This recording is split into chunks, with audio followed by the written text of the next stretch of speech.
Hi, everyone. Welcome to Msingi Talks. This is our very first episode of the year, so I'm very excited to have you here and to have you, Reverend, here.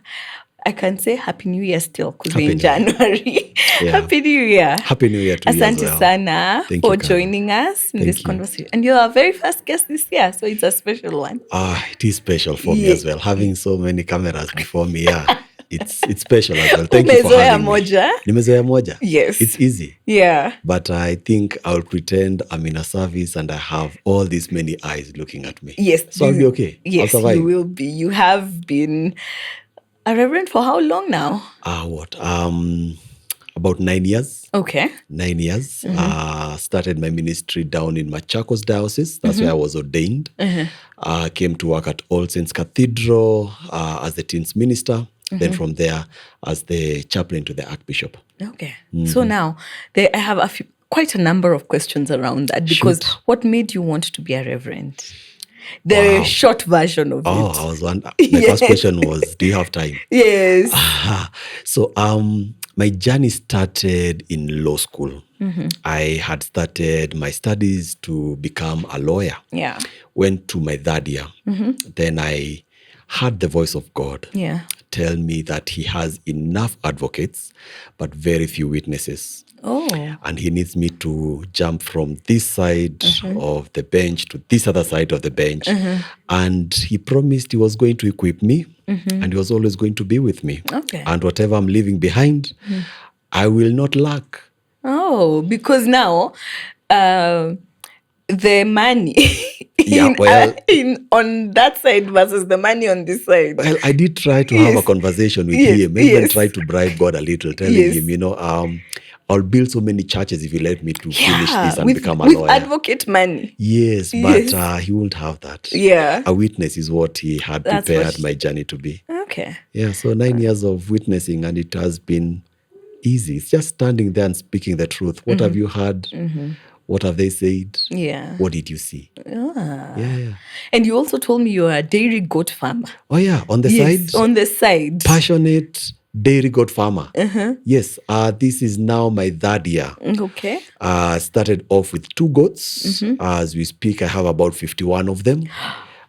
We do about an average of 70 to 100 liters of milk a week. But our resources mostly come from the breeding. Yeah, the money is in the breeding. The money is in the breeding. Now I will look for a goat after this. Come see me.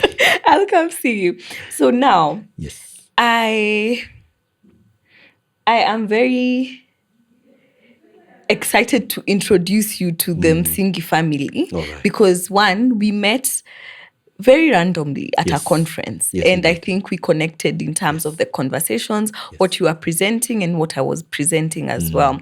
We are today talking about EcoTheology. But before we get to the topic of EcoTheology, you've introduced us to yourself. But there's 2 questions and I didn't add it here because I want it to be fresh. Okay. Yeah. There are 2 questions I always ask my guests.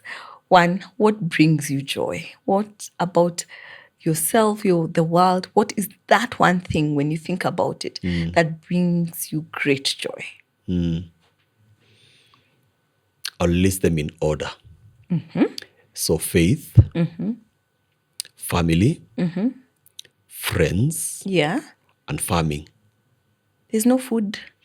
No. That will be an addition. That's bonus. That's a bonus. And it will come from the farming. Yes. Faith, family. Faith, family, friends, and farming. And farming. Yeah. All right.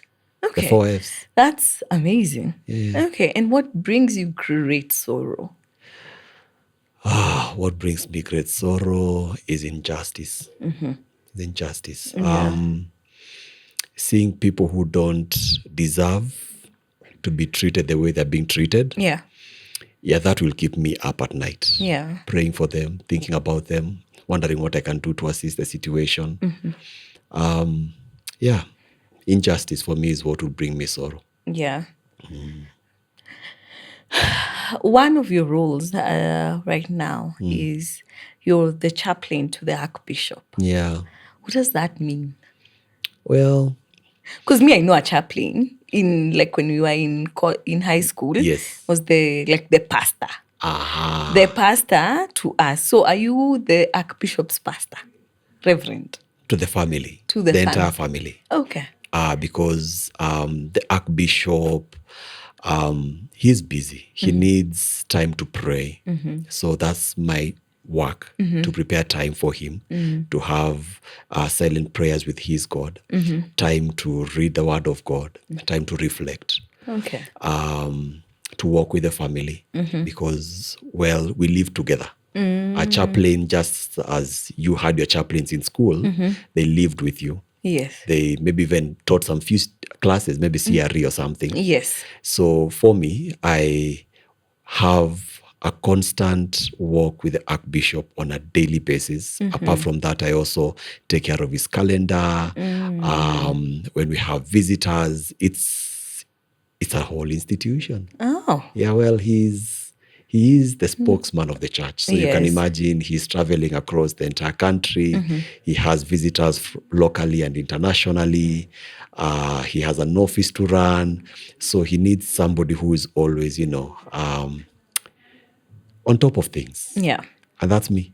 All right. Thank you. Yeah. So out here, I would be considered the PA when I'm not doing the work of preparing him for prayers and all that. I'll be running up and down and sometimes even have to play the role of security. It's an interesting job. What would be, you could share with us like one very funny, because you've said security and you've laughed. I'm guessing is there an incident that has happened that you're allowed to share with us that we wouldn't think about? From the top of my head, I can't think of any, but we work with crowds. Yes. We work with crowds, and sometimes people try to squeeze in too much, and I have to turn into this person who's trying to open way, and it doesn't work well with a collar on. Because I feel like there's a different whole conversation that we would need to have around. Definitely. I was not prepared for that. Yes, I know. I'm sorry because I'm pushed you with that conversation. It's all right. But I'm guessing it's a very interesting office to have. But when I met you, the Archbishop was there presenting about the work of a program that I love, church and community mobilization process, when at the Tear Fund conference. Yes. But also, as part of it, you were talking about EcoTheology yourself and some of them. And I told you we will have to have this conversation. Right? And here we are. Yes. So tell me about EcoTheology. What is that? And how did you find yourself in the EcoTheology space? Interesting. Yeah. It started back in 2019, actually 2020. I had been invited to do a virtual conversation around youth and environmental concerns, invited by the Diocese of Europe.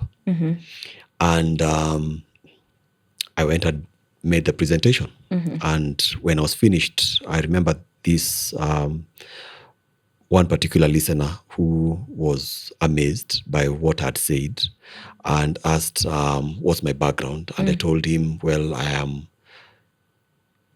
a half-baked lawyer and a theologian.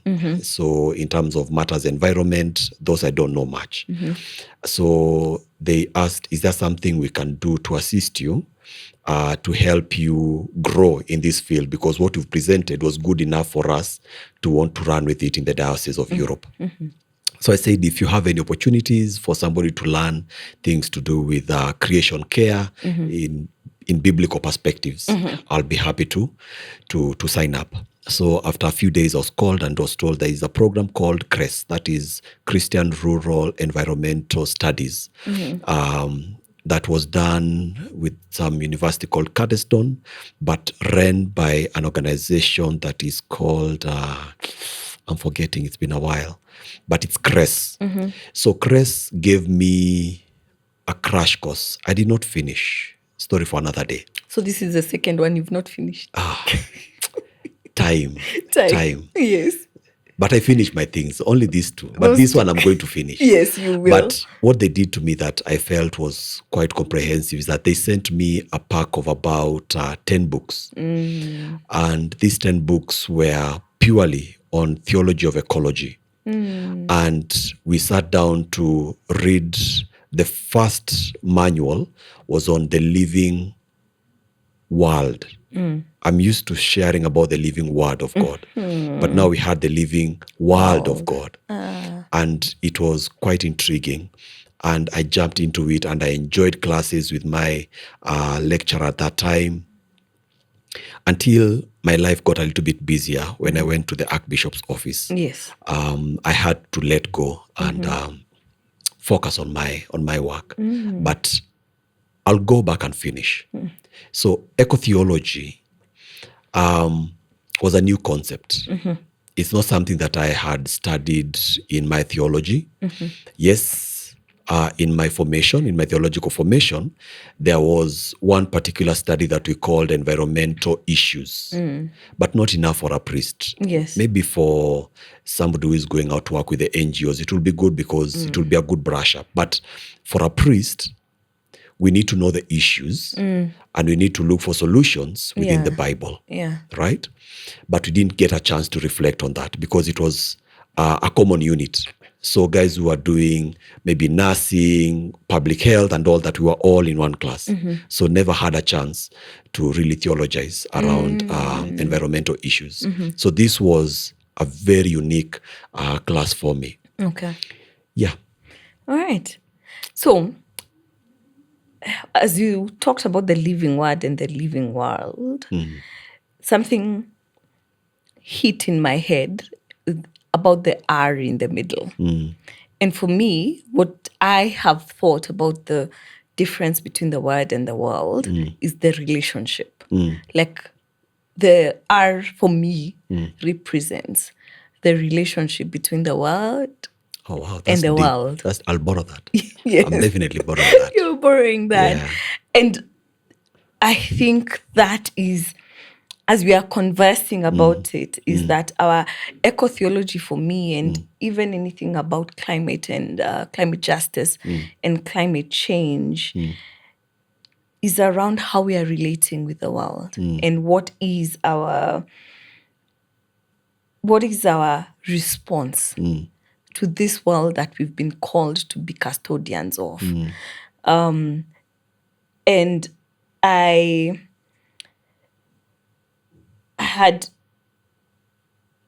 asked you to think about the scriptures that that call us to care for creation. What is that? Maybe I'm guessing there are many. There are so many. There are so many. One, what are they? And then why don't we hear them preached? It's not like you don't hear them preached. Yes. They are actually preached. It's only that the people who guide you through the sermons, they don't bring up issues of environment that are intermingled within them.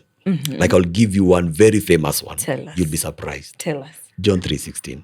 For God so loved the world. Yes. That he gave his only begotten son. Yes. So that whosoever believes shall have eternal life. Yes. That first bit of it, we always run through it so that we can get to the part where we are getting saved. Life. Right? Yes. But when you look at it, the first bit of it, for God so loved the world, he's not talking about just human beings. Yes. He came for the entire world. Yeah. He came, as you put it, the word and the world related. And you see it from Genesis. Yes. That when man falls, he does not fall alone. Consequences run into the environment as well. Yes.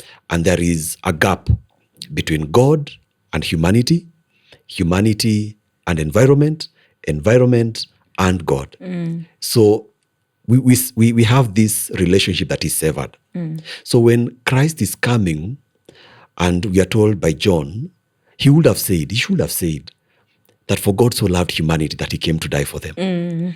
But he says he came for the cosmos. And when you talk about the cosmos, you're talking about the universe in totality. Yeah. What you can see with your naked eyes to what you cannot see. even the little germs, right? Yeah. And whatever is out there from earth that you can't see, that you do not have even control over. So I remember one particular person who said that if humanity was like the priesthood to help the rest of creation to worship God, then it will mean the creation that we don't know about will never get to worship God because we will never direct them toward that direction. But because they worship God in their own way, and they are independent, but at the same time dependent to humanity as we are to them, we can't live without them. We are so correlated. And I saw it even during the COVID time when humanity got scared of COVID, as it were, and we all went into hiding. And we are told at that particular time, scientists would say that they could see much farther than they could because it was less smoky. Carbon was less because people are not driving much. Yeah. And I think I don't know if this is one of those things you read in passing, but it says in wildlife, the reproduction rate was so high because we were not bothering with the environment. And then that there are some, like if bees, one of the things that amazes me is that if bees went extinct, we would die. I hear it is only 4 days. It will take only 4 days for us, I think, to disappear. And then for us, if we went extinct, the world would thrive. For sure. Creation would thrive. It will thrive. And so for me, that gives me pause. And it comes even from Genesis, when God says he creates every tree with its fruit-bearing, seeds. So it doesn't require you or me to plant it. As long as it falls, the fruit will, rot and the seed will grow. So we need each other. But in the real sense, we need it more than it needs us. Yes. We can't survive without it, but it can definitely survive without us. Ooh, that's poignant, because that gives, if it doesn't give you a reason to pause, I don't know what does. Yeah. So you've shared about the scripture in Genesis. You've shared about the scripture in John. Is there any other one you'd like to share? So many. Yeah. My favorite is Romans 8:19, which says that all of creation is on its tippy toes. Right? I like to imagine the meerkat standing on its tippy toes, looking for danger or where they can get food. It's on its tippy toes, looking for the children of God to be revealed. And I loved it when I was a teens minister, because I would go back to my church, to my teens, and tell them, when you get saved, it is not just the heavenly body that celebrates, but even the chicken and the goats and the dogs at home. They expect, since this person has gotten saved, he now represents the kingdom. He's going to change. They know, the chicken knows that this guy is never going to throw stones at me anymore, because he knows that I belong to the same creator that created him. He's going to be more sensitive. The trees will be waving because this is one of them now, who's supposed to plant more trees, ensure that the dogs are clean. In short, we become part of the workmanship of God to take care of what he already created, which was perfect in his eyes when he started. You remember, all is good. And I love the way when he heads, after he finishes creating man, before he says it is also good, he starts by giving him work, to rule over all this dominion and all that. And then after he has placed man within the creation, that's when now he steps back and says, it's now good. But he doesn't give us that badge of good just after creating us and seeing man. Yes, it is after you've been given a responsibility. And placed in there. You've talked about dominion, and I want us to stay there for a bit. All right. Because there is one of the, and maybe we'll come to it at the very end of this conversation, one of the ways that humanity has subverted the role of themselves is by saying that we've been given dominion. And dominion has meant one that extracts without poisonous extraction. So as a ruler, as a person who's been given authority over something, you don't tend it. You just use it. What is the consequence of understanding, of using that word dominion, or misunderstanding the term dominion? Yeah. As you say it rightly, it has been abused. Dominion has been looked at as domination. Yes. Where you remember the games we used to play in the playground, where we used to have this sand, and you'll try as much as possible to see who will remain at the top of the sandbag. Yes. And you'll be pushing each other until, the only one person who will be able to stand at the top. And we have been like that for the longest time. Yes.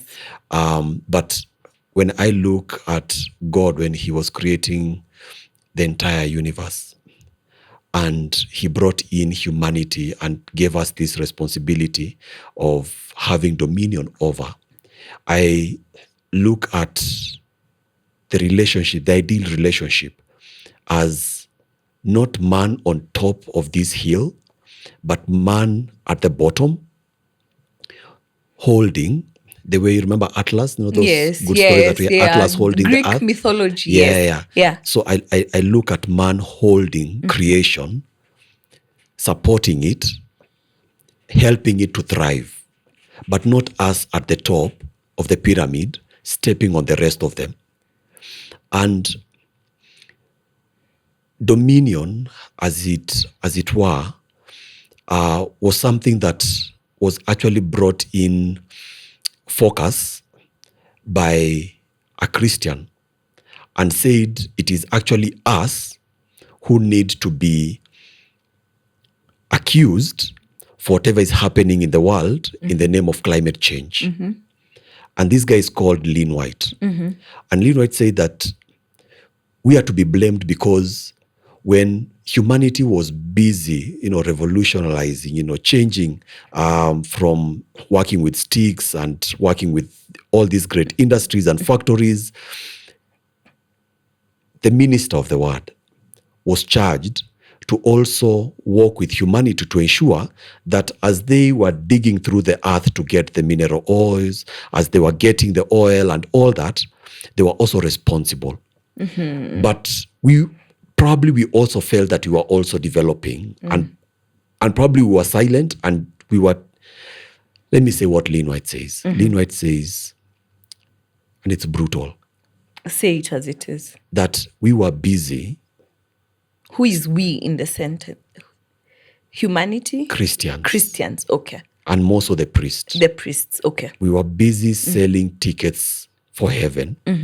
And we forgot that there was a living world here that also needed to be looked at. To ensure that the people who were developing this world were not doing it at the expense of the rest of God's creation, the non-human creation. Like that, right?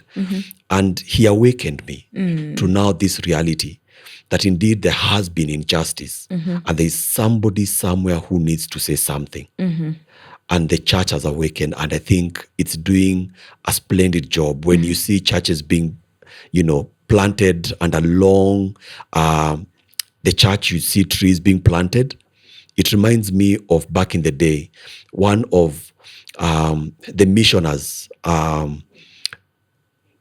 what is the word I'm looking for? What they were supposed to plant alongside the churches, it was a four-tier approach. They would plant a church, they would plant a school, they would plant a hospital, and they would also plant a garden. The schools are doing very well. Yeah. The hospitals are doing very well. The churches as well. But the garden disappeared. The gardens disappeared. So I didn't know about the gardens. Yeah, it was part of it. Okay. So now we are tending to the garden. Those gardens back in the day are actually what helped most of our parents to become farmers, because they will come to the parish where this missioner will teach them the proper ways of growing food. So this missioner was not just a priest to wait to give a sermon on Sunday. He was actually a farmer par excellence on Monday, Tuesday, Wednesday, all the way to Saturday, teaching and preparing, sometimes even a teacher in class. Yeah. Sometimes maybe I'm a dick in the hospital, right?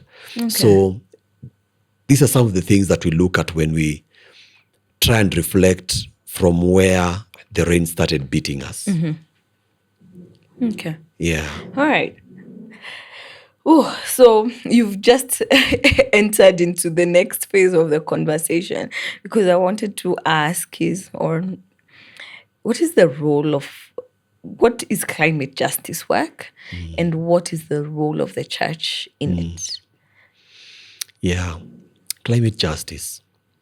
No, this is now the lawyer bit of me, Yes. that I tend to remind myself a lot that this is me now giving back. This is my advocacy. Yeah. And I mentioned earlier when you asked me what's the one thing that brings me sorrow, and I said injustice. Yes, you did. Yeah.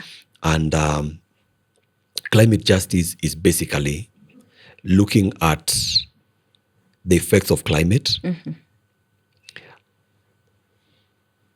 where it is being felt the most, and the people living around there, and not only the people, but also the animals around there, and how it affects them negatively. So is there somebody behind, and this is just my layman's way of trying to define it, is there somebody behind the challenges and the problems that are seen in the face of climate change? Is there someone who has led to it? And so climate justice for me is giving a voice where I feel there's somebody who is getting the lower, how would I put it? Words are disappearing, but the fire is in me. And I really want to call them out. Yes. But the perpetrators that are actually leading towards the challenges that we are facing in our times. Yeah. So climate justice is me giving voice to that person who is hurting. Yeah. That's how I see it. Okay. Yeah. And so you think, from my understanding of what you're saying, is that one, it is about the victims. It's about the victims, yeah, but for it's sure. also about calling out and the perpetrators as well. Definitely. Yeah. If there is mercy, then there must be action accompanied by Yes. it. Yeah. Yeah. So if you are to notice that challenge, that problem, Yes. you just can't notice it and just go away. You must do something about it. Yeah. And if you can't do, at least say something. Okay. Yeah. If you can't do, at least say something. I like that. So where has the church succeeded and where has the church failed in climate justice work? But also, where has the church, because there's the success, there's the failure, but there's also the co-opting into climate injustices. How has the church been part of this climate injustice work as well? Well, I mentioned earlier where we contributed by not doing anything or saying anything concerning how the earth was getting deteriorated at the expense of, the non-human creation, but the benefit of the human creation. We developed, but the rest of the world didn't. That's injustice. One, that's our silence was an inaction. The other bit is that, I'll not say that we've contributed by cutting down trees and all that, because at the end of the day, God created all these things for us to, get to use, not misuse. If you're planting enough trees, you'll get enough timber for you to plant your churches and all that. But we might have cut without thinking of replanting. We thought about, preparing our bulletins. That's paper. Without thinking the source of that paper. Electricity. Without thinking about, can we put up solar as an alternative source of energy?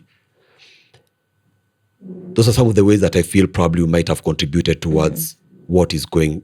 Even transport, as in from back in the day, missioners moving around, we would blow up carbon on our way, the carbon footprint as we did pastoral work without really thinking about the damage that we are leaving behind us. So, yeah, but I don't know whether I'm answering that question. No, you are. You are. There are like many questions there were in one. And that is always That's my one. fault. I asked 3 questions in one. So there was where has the church contributed in the climate? Where has the church succeeded as well in climate justice work? Climate justice work. Yeah. Yes. So now this will come in very strongly through one of our agents, not agents, but the arm of the church that we call the Anglican Development Services, which works alongside the churches across the communities. So when we are planting churches, they are just alongside doing social transformational work. And through them, I have managed to find myself in dump sites looking at the challenges that come with waste pickers, what they go through. Through them, I have also seen the damage that we have done to forests, and through them, I've also managed to adopt a part of the forest and regrow trees.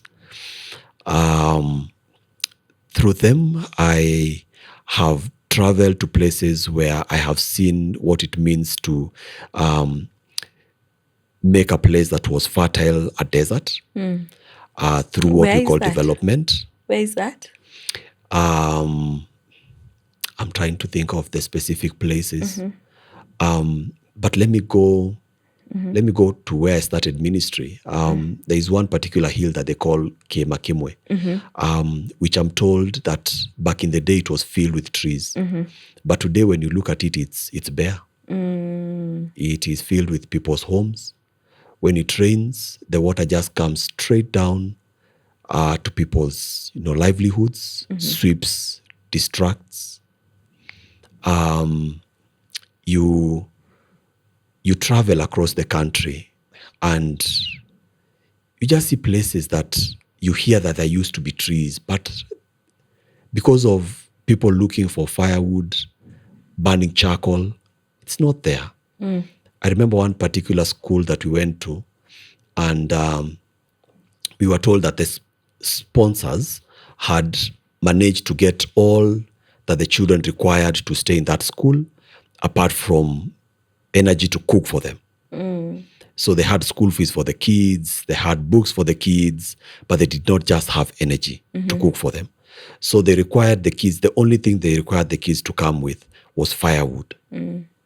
And I looked at the environment and wondered where these kids were getting firewood, because I was not seeing any tree around. So if that's their school fees, it could be actually more difficult to get than even me getting school fees for my kid here in the city. Because being asked to bring firewood so that you can continue thriving in an environment where you're getting education, and you live in a community where there are no trees. What do? Do you import trees or something? Yeah.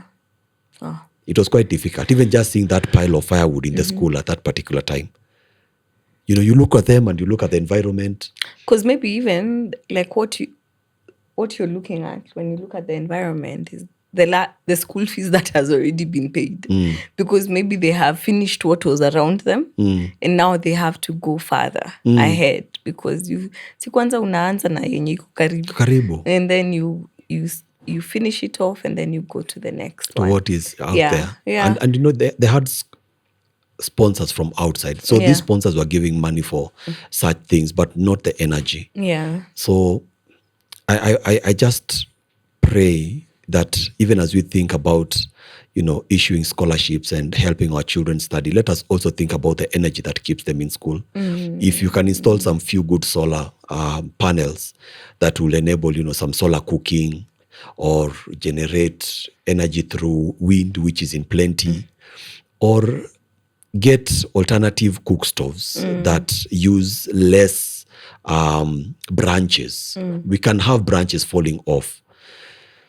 Or electricity. We know electricity. Our electricity is one of the cleanest electricity. Yeah. So if they can help pay for electricity, that will reduce the distraction that these kids are made to do so that they can get energy to cook at school. Okay. Yeah. So thank you for sharing that, the places where you've seen. And I've also seen there's the work of the Green Anglicans. Yeah, you can maybe share a bit about them. And then also there's the group called Waitika as well. Yeah. Yes. Yeah. You can talk about what those two groups are doing. Okay. Yeah. And I know you're not their spokesperson, but I know you work quite a lot with them. Yeah. Yeah. Probably even I've been part of their conception. Yes. The Green Anglican from 2018. Yes. So the Green Anglican is the voice of the environment for the church. Yes. It is an arm. It is a movement that resides under the Anglican Development Services. So within it, we have this steering committee, which meets at least every 2 months. And from it has organized a system where every diocese, we have about 42 dioceses. Every diocese has a champion who, some of them, part of the regions, we are training in regions. We have brought in Nairobi and taken them through EcoTheology so that they can go down to the ground and help the other clergy as well to also understand what the theology of ecology is all about. And they are also the eyes of the people who are responsible in the dioceses to report to the synod on how the church is doing in terms of creation care. Apart from that, we also get to work very closely with the bishops through the Green Anglican movement, that wherever they are going, they are planting trees because they are the ambassadors of the Green Anglican movement on the ground. So they are planting trees. They are ensuring that, the human and the non-human creation are growing together. So that's part of what the Green Anglican movement does on the ground. But strategically, the Green Anglican movement works on 5 pillars. It deals with tree growing.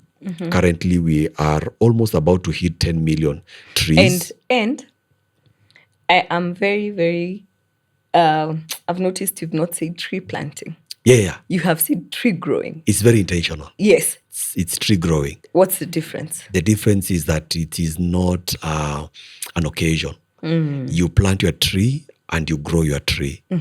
And we, even if you need details, we can tell you how long you need to wait before you start, watering your tree and even weeding for your trees. And this came from our experience of doing, or rather adopting, a tree forest within Ngong Forest. Yes, so tree growing is big for us. Yeah. And it was our flagship activity. So 10 million trees so far. We are aiming to do 15 million trees by the time this year ends. Oh, wow. 10 million trees planted already? 10 million. 5 more million. 5 more million. So His Grace is championing every Christian this year to at least plant 1 tree. Okay. I think we are about 5 million Anglicans.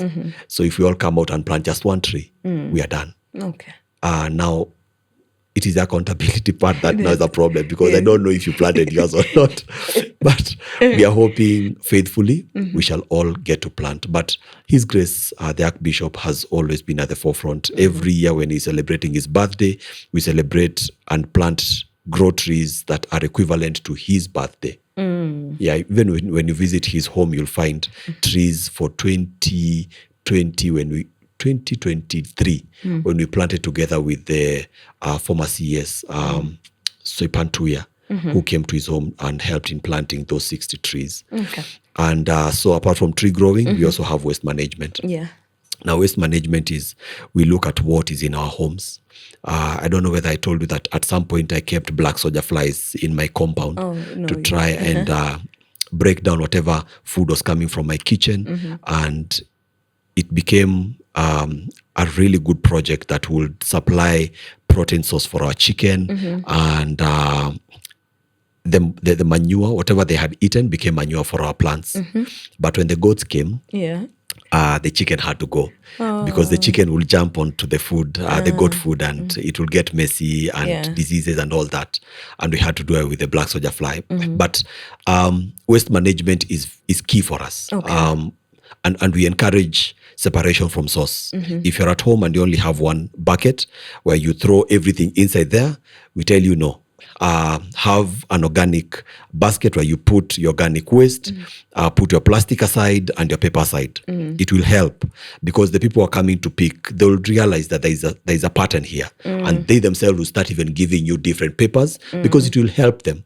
After going to Dandora, I realized that Dandora is not a dump site. It's actually a system. It's a very clean system. And you'll find your plastic on one side, your glass on one side, your organic waste on one side, and people know what they're doing. Yes. So if you start separating from waste, what you're doing for them is that when they get to Dandora, they just take the green, the yellow, and the blue to where they're needed. Yeah? Interesting. And probably it will be a way of killing all these problems that we hear, cartels here, cartels there. I don't believe, because I've not seen them. I don't believe in them. I've not seen them. I think we can take care of our mess. Okay. Right? Yes. And then the other one is advocacy. You've been part of our advocacy work where we go out to spread, like maybe when we have the Archbishop's annual walks, we sensitize the nation on responsibility of care for creation. Apart from that is also about energy, clean energy, looking at your home, doing an audit, your schools, your churches, and seeing whether you can make some few changes that will enable you to have clean energy. We also do the creation care through EcoTheology, which we mentioned. It is theology that talks about God's nature. It's interesting.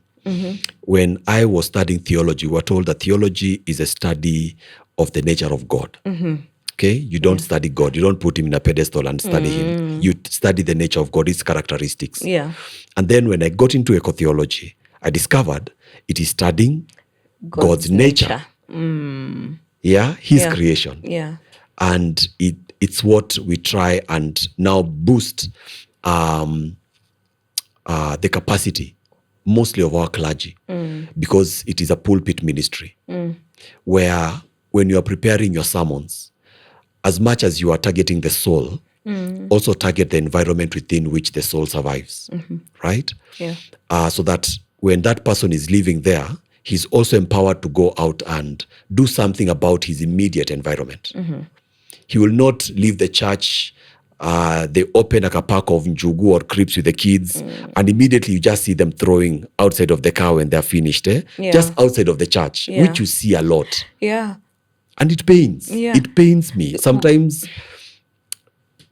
I'll not say that one. No, say. No, this is the time. This is the space. All right. Yes. So this one time we were traveling with this grace, and we were in a convoy. We are always in convoys when we are traveling in different dioceses. And there was a particular Christian was in front of us, and we had been given water in the previous station as we were going to the next station, another church. And people were drinking their water, and they were just, winding down their windows and throwing bottles outside. One particular bottle almost hit us as they were throwing it out. And it pained us, because these are green Anglicans going for mission, and we are leaving plastic along the way. And it really pained us. So we are trying to sensitize and help our Christians understand that from the pulpit, we can actually preach a different behavioral habit when it comes to how we are managing our waste, how we are treating the environment, how we are looking at the rivers, and how we are just living with creatures out there. Not just taking pictures of birds, but not caring where they're going to sleep in the night. Yeah. Oh. You've talked about the Green Anglicans, the Waitika. Oh, Waitika. Yes. Waitika was an inspiration again that came through some young men and women that we've met under the auspice of the Green Anglican movement. And they said they wanted to to do something at school that was not really a replica of the Green Anglican movement, but something that will enable them to engage the students in school. And so Waitika is, I normally joke and say it is Waliitwa Wakaitika, but it is the Young Theologians Initiative for Climate Action. Yeah.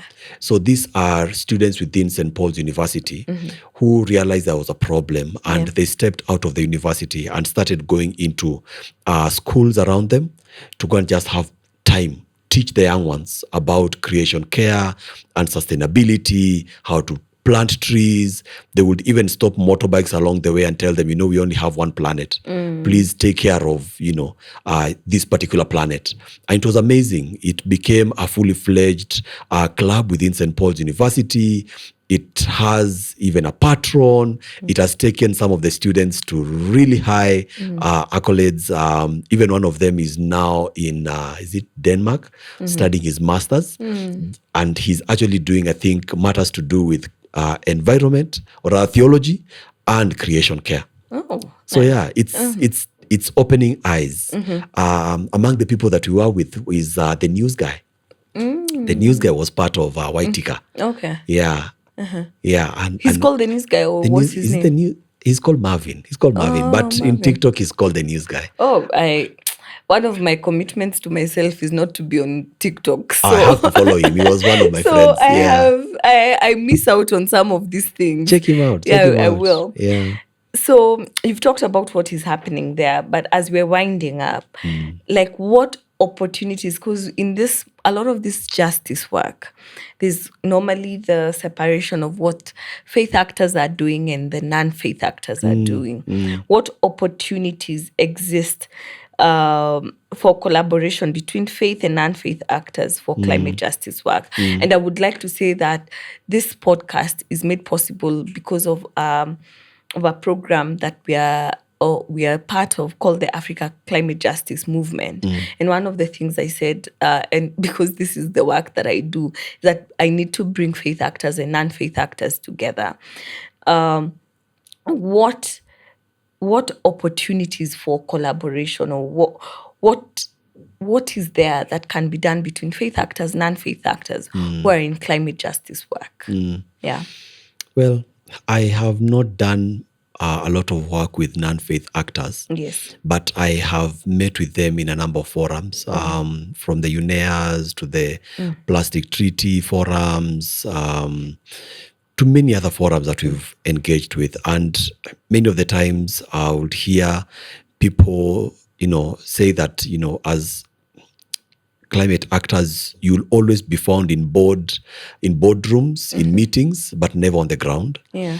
And when I meet with them, most of my friends, I tell them, if that's the problem that you have, why don't you come to the church? As in, we have churches in every village.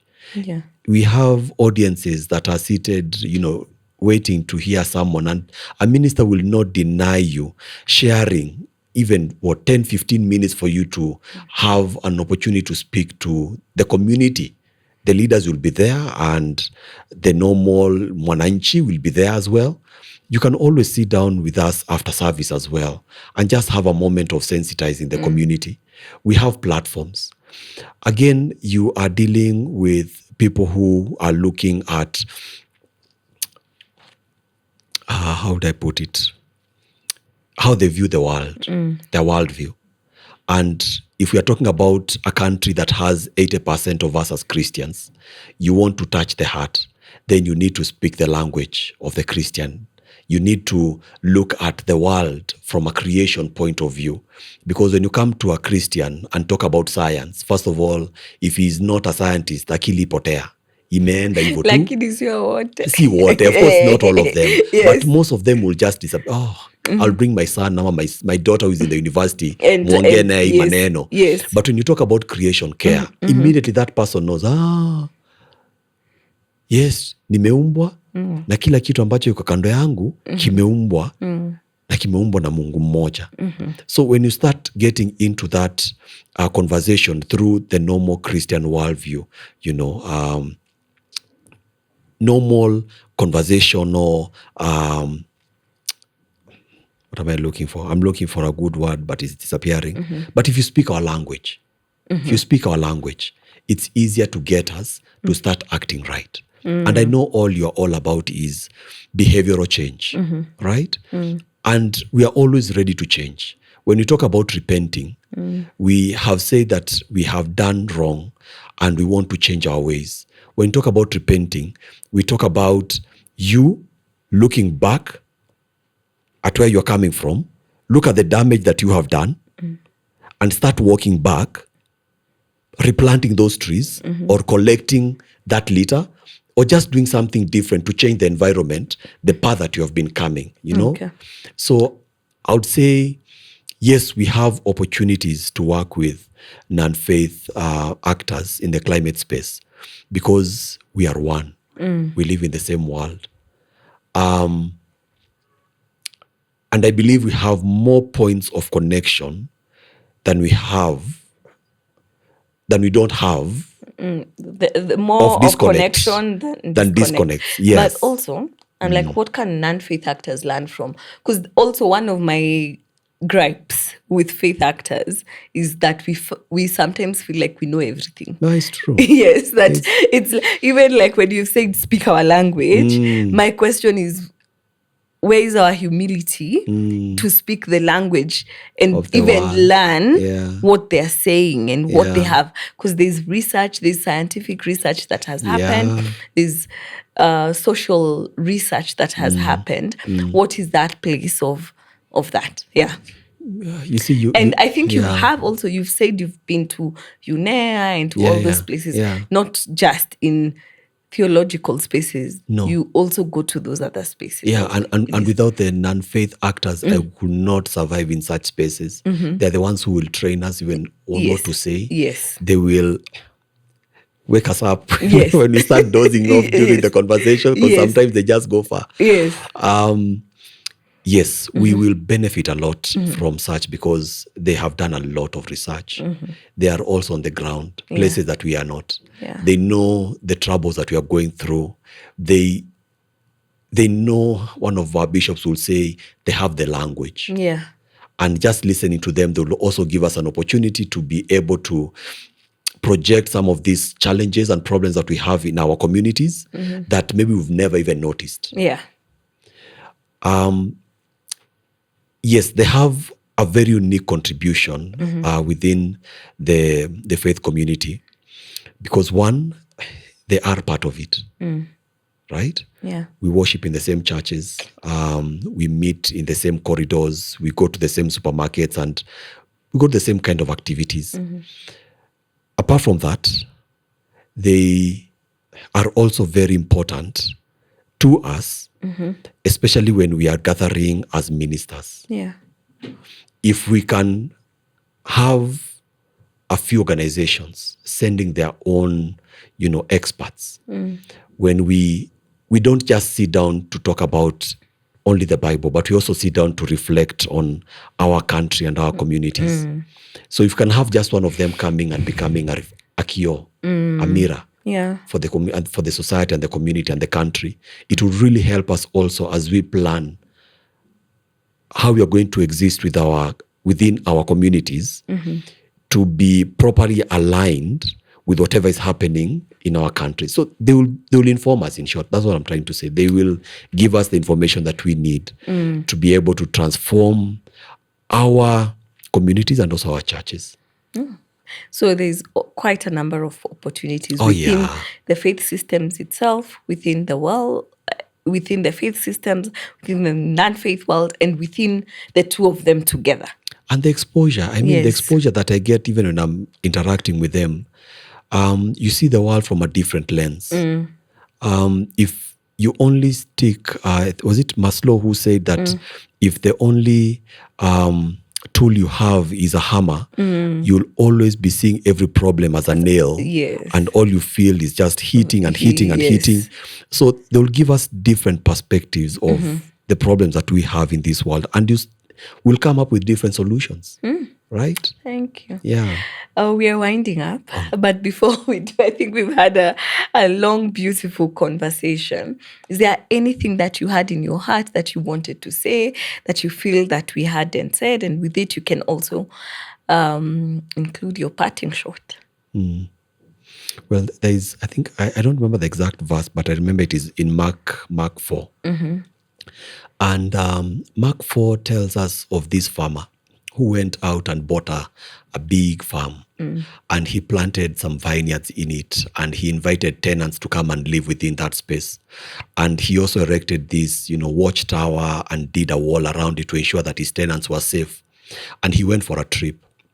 And after a while, the vineyard, the grapes were ready for harvesting.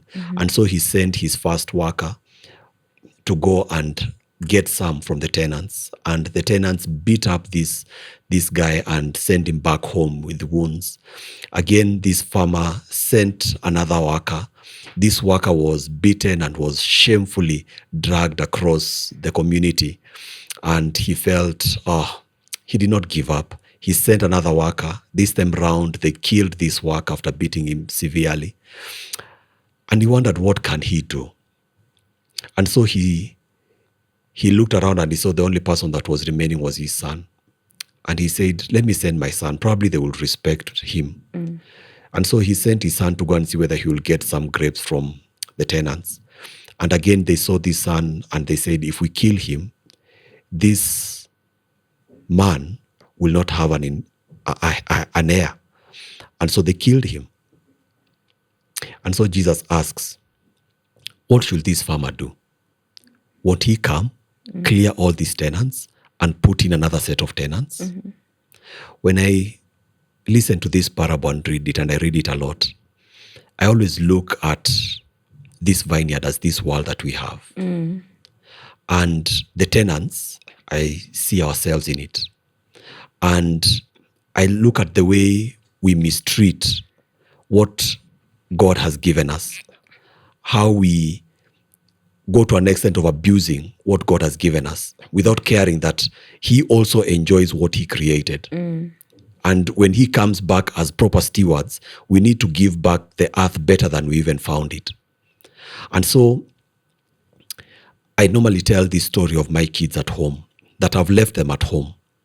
If I go back and find what I left in the sitting room in the kitchen and what I left in the bedroom in the sitting room, I'll not feel good. If I find the TV is being stepped on as a mat, I'll not feel good. So, and I also ask the Christians, how do you think this God will feel when he comes back and he finds what he created as orderly and he actually considered it so good that he used to meet with Adam under those beautiful trees? How do you think he will feel? Yet he considered you to be a good steward and created you in his image so that you can continue growing what he had already put to work for you and to work with you. And I say, from learning from the wrongs that we have done, the only thing to do is to repent. And repentance, as I mentioned earlier, is stopping, first of all, the sins that we are doing against creation, looking back at what we've done and going back and changing what we have damaged. It's as easy as that. And committing to changed behavior as well, I think, as well. Definitely. For sustainability. So that we have stopped, but we are also now rejuvenating it as well. And once it becomes a habit, it is so easy. As in, I'll have my njugu in the car. I will not think about remsharing that kiosk that I can throw it outside. I'll just put it, even in church, we're in conferences and they have those little sweets before us. You have yours, you finish. It's natural to just put it in your pocket and wait until you get to a place where you can throw it.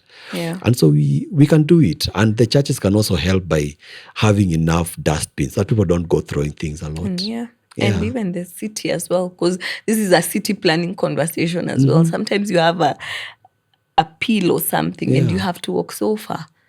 And sometimes the people who are throwing it, they're not our children, they're mostly our parents. And sometimes I even ask these parents, if you find your child misbehaving at home, throwing things anyhowly, you'll likely discipline that child. Then why are you going around throwing things around the city saying ati kuna watu wa city kanjo watakuja kufagia after wewe. Ati unatengeneza kazi. And that thing pains me. There's a lot to talk about because that's also a thing about stewardship, about also responsibility, about our worldview, about even the so much to talk about, even the material that some of these things are made from, because some of these sweets, how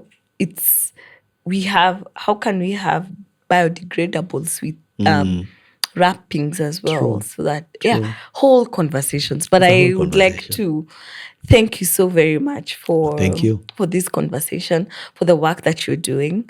I am honored to know you and to be in community with you as well. It's a pleasure. It's a pleasure to know you as well. Yes, kudos to the Anglicans and the Green Anglicans. I think we've done maybe 2 or 3 trainings with the Green Anglicans as well. So at Msingi, so that has been amazing. So thank you. Asante sana. Thank you for the good work that we are doing with Msingi as well. Asante and sana. For the opportunity to share what we've shared today. And putting cameras in my face so early in the year. Thank you. Karibu sana. Thank you. All right. Asanteni sana to all of us for being here with our very first episode of the year. Hopefully, one of my commitments, I've told the people here at Sema Box, one of my commitments is to at least do, I will not say how many episodes so that I don't commit in front of the camera, but to be a bit more consistent in these conversations, because I feel like there's a lot to be talked about, and I learned quite a lot here as well. So asanteni for being with us, and as always, remember to keep doing justice. Kwaherini.